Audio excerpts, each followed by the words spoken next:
पहिले थोडासा क्रॉस करून याला हुक लावून घ्या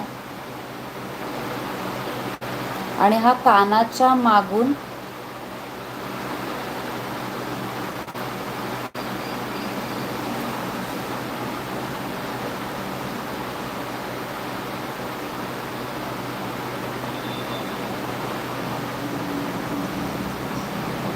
हा असा बसणार हा पीस आहे. अतिशय सुंदर, थोडासा साऊथ पॅटर्नवाला लुक येतो. हो काका, मी मराठीच आहे.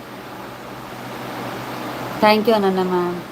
ठीक आहे. सो हे या टाईपमध्ये बसतं, अतिशय छान दिसतं. मागची ही जी दांडी आहे ना ती फ्लेक्झिबल आहे. सो इथे कानाच्या इथून बाहेर तुम्हाला असं वाटत असेल दिसतं तर ते थोडं ॲडजस्ट करून घ्या हे तुम्ही.